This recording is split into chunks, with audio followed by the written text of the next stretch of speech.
Audio होता है क्या? वीडियो कॉन्फ्रेंसिंग ना, हम लोग बोलता हूँ सुनता है। अच्छा, वीडियो कॉन्फ्रेंसिंग नहीं है, ऑडियो होता है। हाँ शर्मा सर, हेलो। हो गया, दूर गया। हाँ हेलो हेलो। हेलो। हाँ शर्मा सर। हेलो। हाँ मैडम। हेलो। हेलो।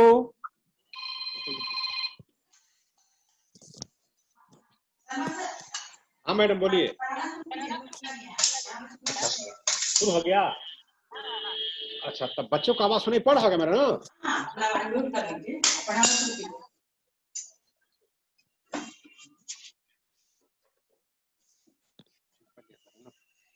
हैं? Hello. Hello students, good morning. आवाज सुनाई पड़ रही है ना? यस ओके, हाँ ठीक है। धीरे हाँ, लिसन। नाक से एकदम म्यूट करो, बात कर रहा है वो सबको म्यूट करो।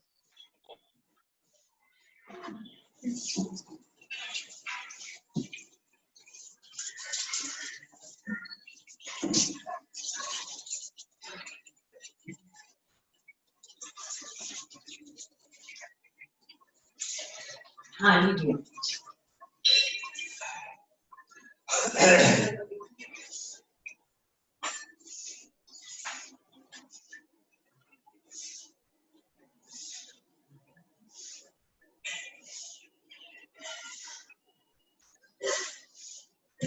जब आप रिटायर कर जाइएगा वैसे फिर टिफिन से ले आके हमको दीजिएगा ना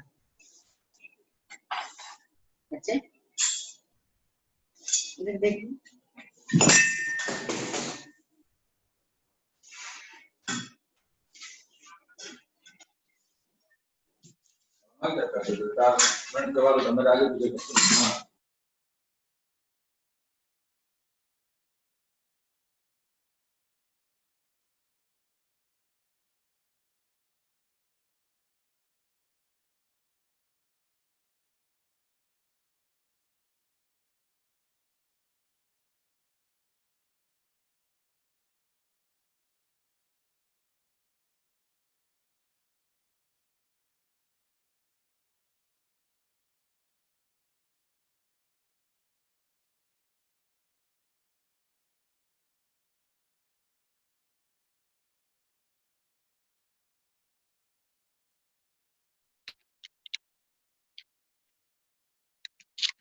Good morning, sir.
Sir, are you there?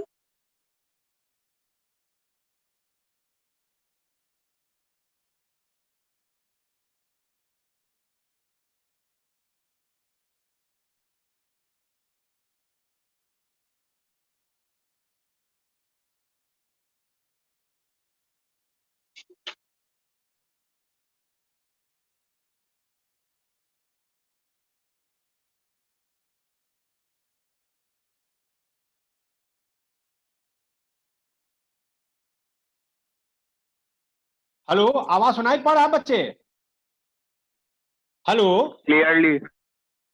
आवाज सुनाई पड़ रहा है? Yes sir. हाँ मैडम, बच्चा सुनाई पड़ रहा है बच्चों को? अच्छा, तो सुन रहे हैं? तो बस देख नहीं पा रहे हैं। हाँ ठीक है, ठीक, ओके। हाँ, आवाज में बेटा कोई दिक्कत नहीं ना आ रही है? No, sir. No okay, no sir. ठीक ठीक ठीक है। अब सुनो आराम से। तो मैं बता रहा था कि glucose is correctly named as capital D, then plus glucose. D plus क्या इंडिकेट कर रहा है? डी प्लस ग्लूकोज मीन्स होता है D before the name of the glucose represents their configuration, whereas plus represents their dextrorotatory nature of the glucose molecule. Do you know dextrorotatory? मैंने पढ़ाया था high-low alkane and heroin chapter में, याद होगा। Dextro and लेवोरोटेटरी objects पढ़ा था मैंने। Yes sir, Yes, ग्रेन sir. पोलराइज्ड लाइट को क्लॉकवाइज रोटेट करता है। Okay, towards Yes, right hand sir. Side. Right. Dextro means towards right side. So D represent करता है उसके कॉन्फ़िगरेशन को, और प्लस रिप्रेजेंट करता है उसको डेक्स्ट्रो रोटेटरी नेचर को। इसलिए इसको हम लोग डी लिखते हैं और प्लस साइन लिखते हैं। डी और L before the name of the compound, ये इंडिकेट करता है relative configuration of a particular stereo isomer. ये बताता है कि किसी खास स्टीरियो आइसोमर के साथ उससे क्या रिलेटिव कॉन्फ़िगरेशन होगा, इसको बताता है डी एंड एल। जैसे अभी जो हम लोग डिस्कस करने जा रहे हैं उसमें ये इंडिकेट करता है पार्टिकुलर आइसोमर ऑफ ग्लिसरॉल्डिहाइड का। ग्लिसरॉल्डिहाइड हाइंग फॉर्मूला ध्यान देना, CHO, जस्ट उसके नीचे carbon CH2O, left side H, right side OH। यानी इसमें केवल एक एसिमेट्रिक कार्बन होता है। अगर राइट साइड में OH है, लेफ्ट में H है, that is called plus glyceraldehyde. और रिवर्स कर देंगे, अगर OH होगा लेफ्ट साइड, H चल जाएगा राइट साइड में, इसे कहते हैं माइनस ग्लिसरॉल्डिहाइड। प्लस और माइनस का इंडिकेट करते हैं position of OH group. OH group right side है, प्लस ग्लिसरॉल्डिहाइड, माइनस साइड हो जाएगा तो कहते हैं इसको हम लोग माइनस ग्लिसरॉल्डिहाइड। याद रखना है इस चीज को। नाउ ध्यान रखो, जितने भी कंपाउंड्स होते हैं वो केमिकली कोरिलेटेड होते हैं प्लस आइसोमर ऑफ ग्लिसरॉल्डिहाइड से, which are said to have D configuration. ध्यान रखना, जो ग्लिसरॉल्डिहाइड के प्लस आइसोमर से कोरिलेट होगा उसका नाम होता है capital D configuration, whereas which can be correlated with minus isomer of glyceraldehyde, they are said to be or have L configuration. D, capital L का मीनिंग तो है। अगर प्लस आइसोमर्स ऑफ ग्लिसरॉल्डिहाइड से कोरिलेट हुआ तो capital D configuration, और अगर minus से कोरिलेट हुआ तो कहते हैं इसको हम L कॉन्फ़िगरेशन। याद रखना। तो अब हम बताने जा रहे हैं, इस बारे में सोचो। सो प्लस जो एसिमेट्रिक कार्बन होता है, जो H ग्रुप का जो लोवेस्ट पोजीशन में, उस कार्बन के राइट साइड में कंपेयर करते हैं उसको प्लस ग्लिसरॉल्डिहाइड से। यानी plus D plus glyceraldehyde and D plus glucose, दोनों का पोजीशन लगभग एसिमेट्रिक कार्बन का सेम होता है। I mean, you can say that as in plus glucose, OH on the lowest asymmetric carbon is on the right side, which is comparable to plus glyceraldehyde. जो plus glyceraldehyde में होगा वही plus glucose में भी होगा। याद रखना इस चीज को। नाउ अब जो बताने जा रहे हैं वो है साइक्लिक स्ट्रक्चर ग्लूकोज, क्योंकि जो हम लोग एवं स्ट्रक्चर पढ़ लिए हैं वो बहुत से प्रॉपर्टी को तो एक्सप्लेन करता है, but fails to explain some important facts and reaction. The above structure we have already discussed, explained most of its properties, but some reaction and facts which could not be explained on the basis of those structures. That's why we need to discuss cyclic structure. Now, कौन कौन point को explain नहीं करता है वो देखो बता रहा हूं। फर्स्ट पॉइंट, आप लोग नाम सुने हो 2,4-DNP का? Have you heard the name of 2,4-DNP? पूरा नाम 2,4-डाइनाइट्रोफिनाइलहाइड्रोजीन। मैंने बताया था अल्डिहाइड कीटोन्स चैप्टर पढ़ा रहे थे, याद होगा कि कार्बोनिल ग्रुप का टेस्ट होता है 2,4-DNP टेस्ट। अगर कोई कंपाउंड 2,4-DNP टेस्ट दे रहा है, it means the compound must will be carbonyl compound. Carbonyl means may be aldehyde और मे बी कीटोन।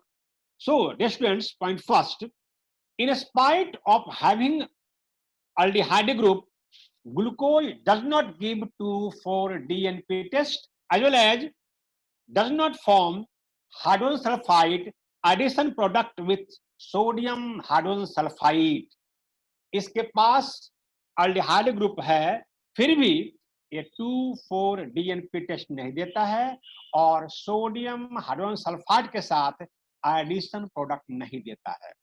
यहां पर ये फेल कर जाता है। एक और टेस्ट होता है सिप्स टेस्ट, दिमाग में होगा, वो भी नहीं देता है। तो ध्यान रखना, in spite of having aldehyde group, glucose does not give 2,4-DNP test, Schiff's test and does not form addition product with sodium hydrogen sulphide, नहीं दे पाता है। सेकंड पॉइंट कह सकते हो, आगे मैंने बता दिया था एसिटाइलेशन ग्लूकोज में कि glucose when reacts with acetic anhydride it gives glucose penta acetate, but glucose penta acetate does not reacts with hydroxyl amine. Hydroxyl amine मतलब NH2OH, याद होगा मैंने बताया था टेस्ट में, ये बनाता है aldehyde reacts with hydroxyl amine to form oxime, याद होगा, दिमाग में रखिए, जो पहले बताया था मैंने। So penta acetate of glucose does not react with hydroxyl amine, this indicates the absence of free aldehyde group. नहीं देता है टेस्ट हाइड्रोक्सिल एमीन के साथ, ये इंडिकेट करता है absence of free CHO group. CH group तो है बट फ्री नहीं है। Good morning sir. हाँ गुड, इसलिए सर अपना सर वीडियो अपना ऑन कर लीजिए सर, वो रिकॉर्डिंग चल रहा है सर, वो दिख नहीं रहा है ना। हैं? वीडियो बटन पर क्लिक कर दीजिए, वीडियो बस अपना ऑन कर लीजिए, ठीक है। हाँ डीडी सिंह सर, हाँ सर, आप अपना वीडियो ऑन कर लीजिए सर। क्या ऑन कर ले? वीडियो आपका जो वीडियो है, वीडियो? हाँ, अच्छा, ऑडियो के बगल में वीडियो वीडियो वाला आइकन होगा, स्टार्ट वीडियो कर दीजिए, ठीक है। अच्छा अच्छा, चेहरा नहीं ओके दिख रहा सर। है।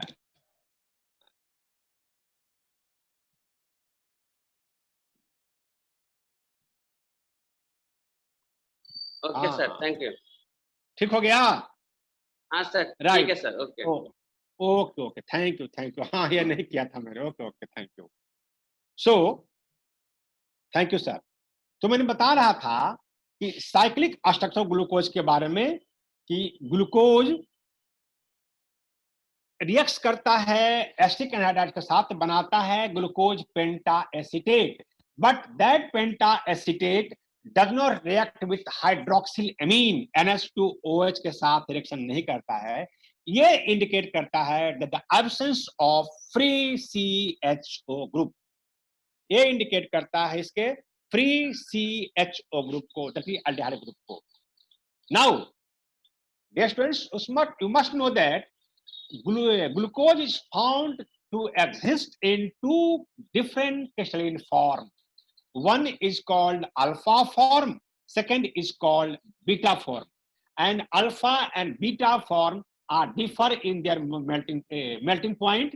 Alpha form has melting point 423 degree, 223 Kelvin. So they are structurally different, and this alpha and beta form of glucose is obtained when OH groups when add to CH group and form a cyclic hemiacetal structure. याद रखिएगा, OH group attached to CHO group to form a cyclic hemiacetal structure.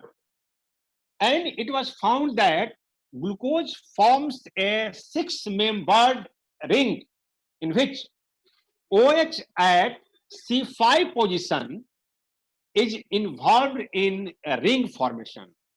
Glucose में 5वें position पर जो OH है वो engage होता है रिंग बनाने में और तब ये बनाता है alpha D plus glucose and beta D plus glucose. ध्यान रखना है.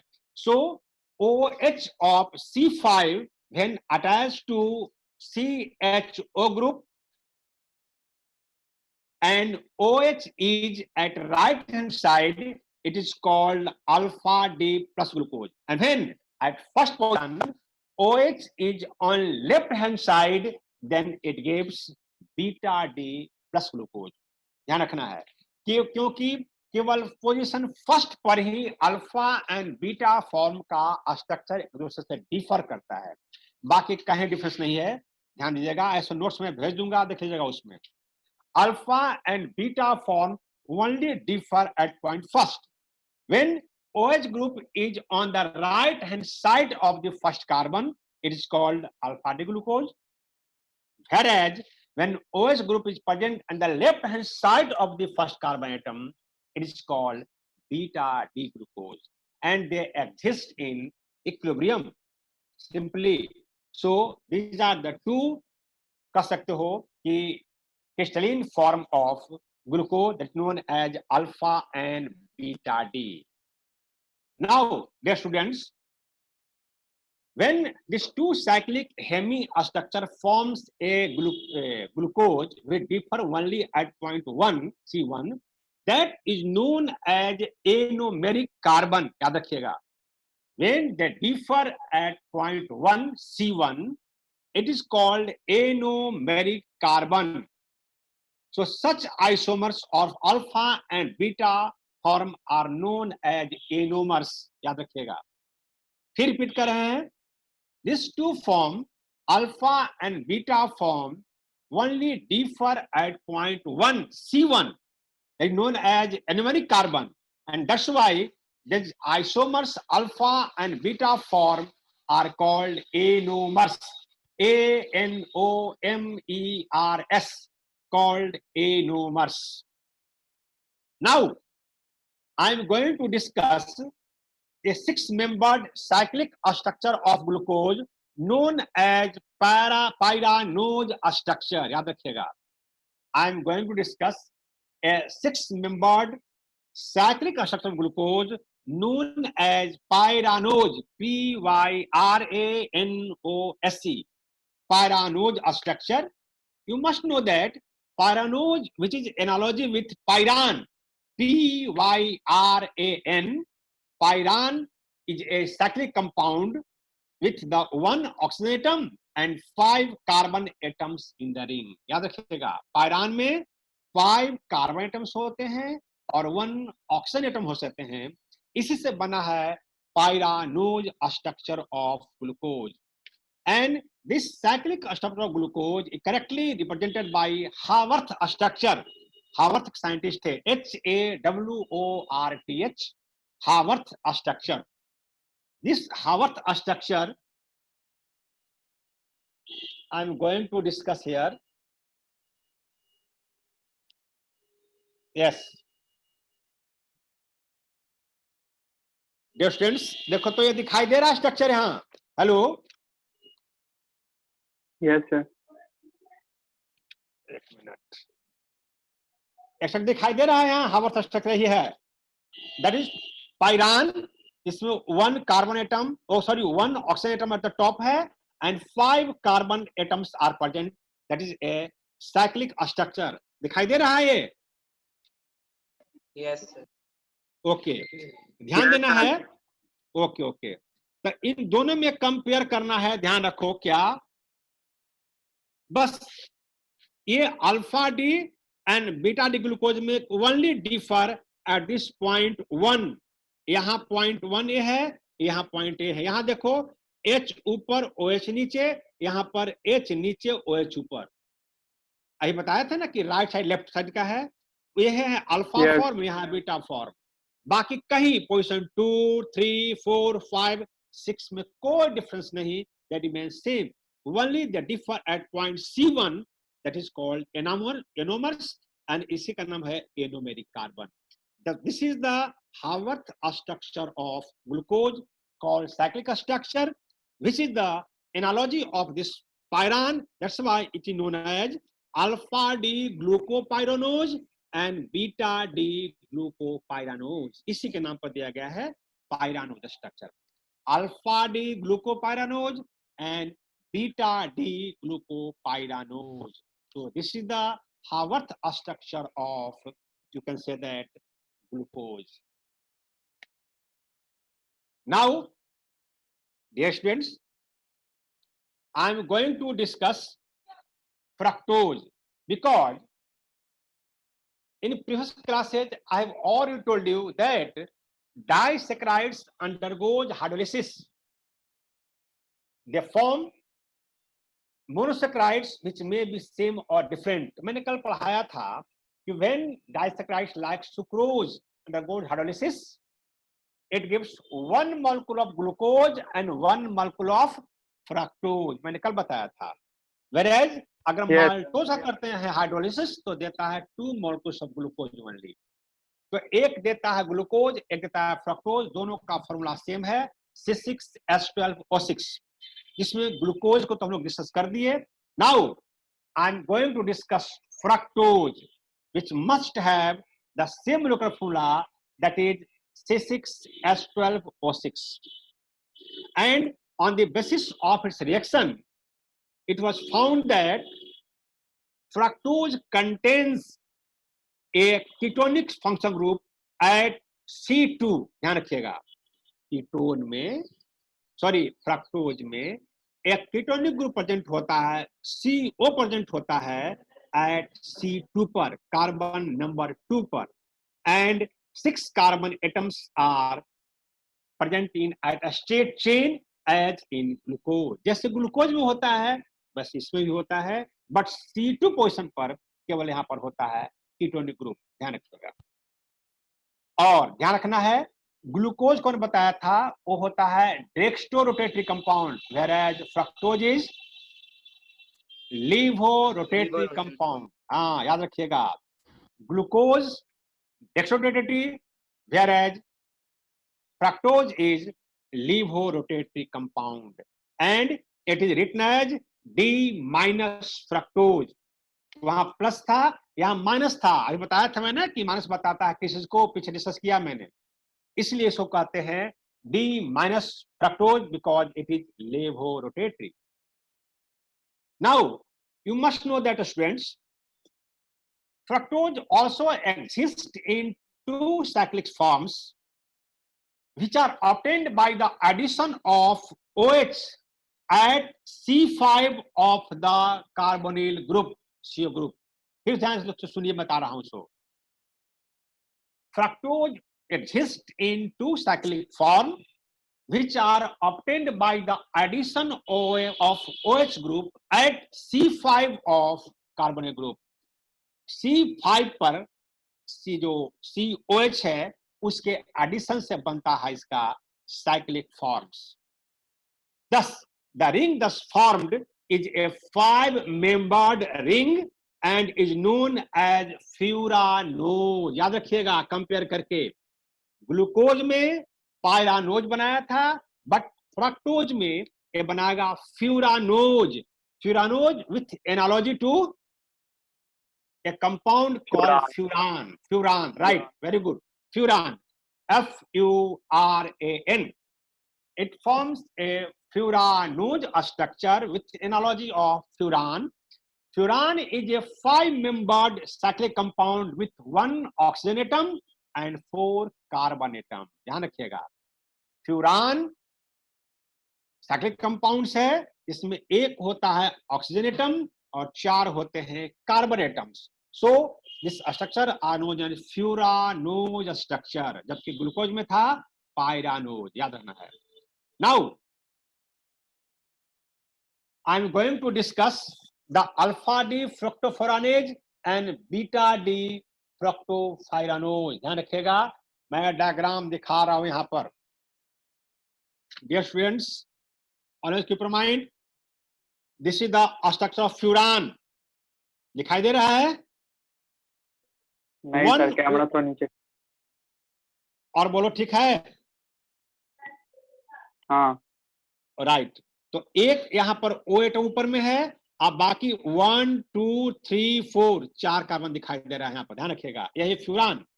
अब बताया मैंने कि C5 का जो HOH है, तो इसका O बीच में आ गया और H जुड़ गया है किसके साथ? इसके साथ आके। ध्यान रखिएगा, तो C के साथ CH2OH, यहां OH जुड़ गया, फिर HOH इसका OH यहां जुड़ गया, ए बनाया इसको अल्फा डी माइनस फ्रुक्टोफ्यूरानोज। और अगर ध्यान रखना है, इस OH को अगर लाया हमने लेफ्ट साइड में, इस साइड में, तो नाम हो जाता है इसको बीटा डी माइनस फ्रुक्टोफ्यूरानोज। जब OH राइट साइड है अल्फा डी, और लेफ्ट साइड में हो जाएगा बीटा डी। एंड फ्रुक्टोफ्यूरानोज बताया अभी, फ्यूरान का होता है एनालॉजी, माइनस साइन इंडिकेट्स कर रहा है इसके लेवो रोटेटिंग नेचर को। So these are the two cyclic structure of, कह सकते हो, fructose known as alpha D and beta D, जिसमें से C5 का जो OH है वो अटैच होता है ऊपर एल्डिहाइड ग्रुप से आकर। ठीक, अब बता रहे हैं इसका हम हावर्थ स्ट्रक्चर। इसको हम भेज देंगे आपके स्नैप होम पर डाल करके इस नोट्स को। Now cyclic structure of two enantiomers of fructose are represented by, कह सकते हो, हावर्थ स्ट्रक्चर, HAWORH, हावर्थ। इसमें देखिए हावर्थ स्ट्रक्चर में बस डिफरेंट है, कहां ये डिफर कर रहा है? इस पॉइंट पर ध्यान रखना है बालक, फर्स्ट पॉइंट पर। इसमें ध्यान रखना है, ये फर्स्ट पॉइंट इसका यहां शुरू हो रहा है, इसका यहां शुरू हो रहा है फर्स्ट पॉइंट। ये 1 CH2 ऊपर, OH नीचे, ये नीचे है ऊपर है, बस फर्क इतना ही है, बाकी सब सेम है, कहीं डिफरेंस नहीं है। तो इसी पॉइंट पर डिफरेंस देना है, जो जस्ट मैंने बता चुका आपको।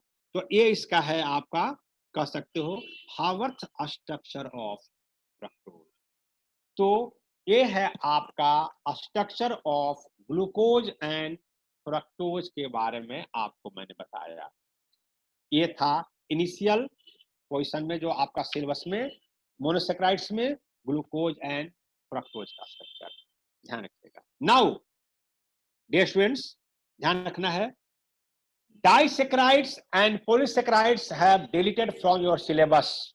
ये नहीं है, disaccharides and polysaccharides, importance of carbohydrates, ये सब आपके सिलेबस से इसमें डिलीट कर दिया गया है, वो नहीं है, उससे क्वेश्चन नहीं आएगा। अब मैं स्टार्ट कर रहा हूं प्रोटीन से। ध्यान रखना है, protein.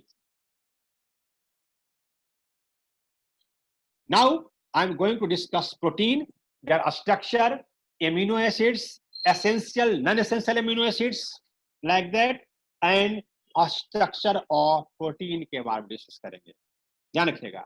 So you can say that protein जो है ये लिविंग सिस्टम में मोस्ट अबंडेंट बायोमोलिक्यूल्स है, and you can say that proteins is the most abundant biomolecules of the living system. Living system का ए मोस्ट अबंडेंट बायोमोलिक्यूल्स है proteins. And कह सकते हो कि प्रोटीन का चीफ सोर्स होता है specially milk, cheese, peanuts, fish, meat, etc., and they occur in every part of the body in the form of fundamental structure and functions of the life। बहुत ज्यादा important है proteins का हमारे life में, बहुत ज्यादा importance. So dear students, the protein is especially, you can say that, are required for the growth and maintenance of the body। Body के growth और मेंटेनेंस के लिए प्रोटीन बहुत ज्यादा एसेंशियल है, हमारे बॉडी के लिए बहुत ज्यादा एसेंशियल है। सो कोई पूछे कि व्हाट इज, कह सकते हो कि प्रोटीन्स, तो in short you can say that, कह सकते हो कि all proteins are the polymers of alpha amino acids. याद रखना नाम, amino acids, उसके बहुत टाइप्स हैं, but all proteins are the polymers of alpha amino acids. Alpha amino acids का पॉलीमर होता है. You know polymer? What is polymer? नहीं. Students, you must know that. ध्यान देकर सुनो. Polymers means to can say that, इसमें define कर देता हूं मैं मोनोमर को, पॉलीमर को और पॉलीमराइजेशन को, तीनों को. ध्यान रखना. Polymerisation is a process in which a large number of small molecules combine together, that is called monomer, to form a big molecule of higher molecular mass called polymer in presence of higher temperature, pressure and suitable catalyst. फिर मैं बता रहा हूं, monomer जो smallest repeating होते हैं, जो बार बार add होते हैं, small molecules, that is called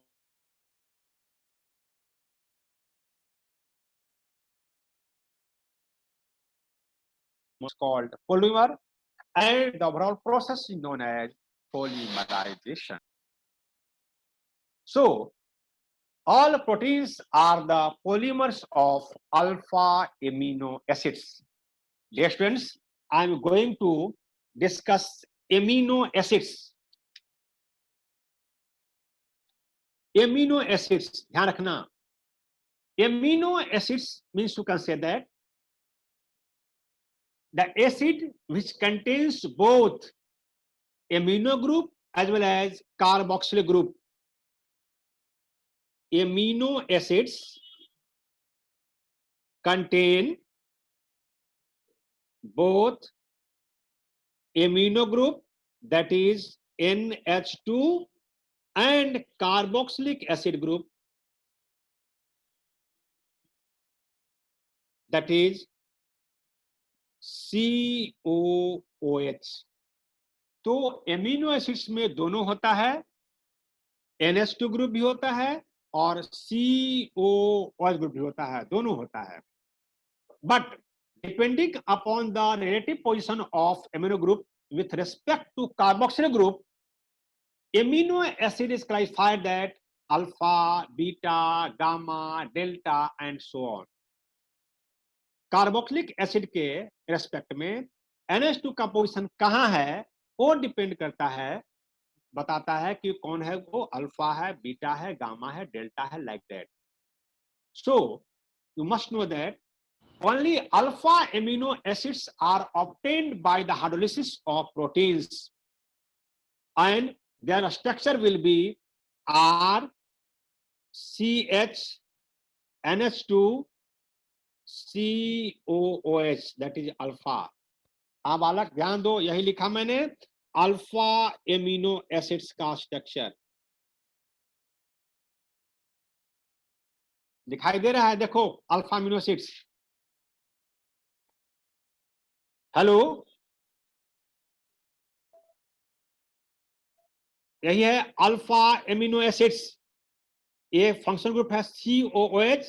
इससे डिराइव करता है फर्स्ट ग्रुप जुड़ा हुआ है carbon, that is alpha, then beta, gamma, delta and so on. तो यहां जुड़ा हुआ है NH2 ग्रुप. इस कंपाउंड में NH2 भी है और COOH ग्रुप दोनों जुड़ा हुआ है, एमिनो एसिड्स है. और ये है इस पोजीशन पर, देखो अल्फा पोजीशन, इसलिए इसका नाम होता है अल्फा एमिनो एसिड्स. ध्यान रखना है. Now I am going to discuss the classification of amino acids. ध्यान देना है बालक, यू मस्ट नो दैट. अच्छा, amino acids are classified as acidic, basic और न्यूट्रल. इसको हम लोग क्लासिफाई करते हैं एसिडिक एमिनो एसिड में, बेसिक एमिनो एसिड्स में और न्यूट्रल एमिनो एसिड्स में. ये डिपेंड करता है relative number of amino group as well as carboxylic group present in their molecule.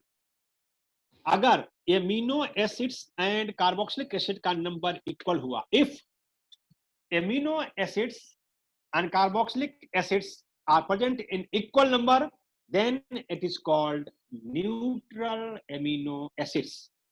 मतलब in neutral amino acids equal number of NH2 amino and carboxylic acid groups are present. But if the number of carboxylic group is more than the number of amino group, then the amino acid will it is called acidic amino acids. अगर carboxylic acid का number NH2 group से ज्यादा है तो it is called acidic, और अगर amino group NH group का number carboxyl से ज्यादा है तो it is called basic amino group. ध्यान रखना है, more number of amino than carboxyl group makes it basic, and more number of carboxyl group than amino makes it acidic. तो depend करता है कि कौन ग्रुप ज्यादा है, ध्यान रखना। और ये इस बार बोर्ड एग्जामिनेशन में एक क्वेश्चन आया हुआ था, how can you distinguish between acidic and basic amino group. फिर बता रहे हैं, अगर कंपाउंड में कार्बोक्सिल ग्रुप का नंबर ज्यादा है एमिनो ग्रुप से तो हो जाएगा एसिडिक, और अगर एमिनो ग्रुप का नंबर ज्यादा है बेसिक ग्रुप से, कार्बोक्सिल ग्रुप से, हो जाएगा बेसिक, और दोनों का अगर बराबर है तो इट इज कॉल्ड न्यूट्रल। ध्यान रखना। Now I am going to discuss essential and non essential amino acids. एक टर्म यहां बताना है जी, essential and non-essential amino acids. Dear students, those amino acids which can be synthesized in our body are known as non-essential amino acids. ध्यान रखिएगा, those amino acids which can be synthesized in our body are known as non-essential amino acids, whereas which cannot be synthesized in our body and must be obtained through the diet, it is called essential amino acids. जो हमारे body में synthesis होता है वो non essential, और जो हमारे body में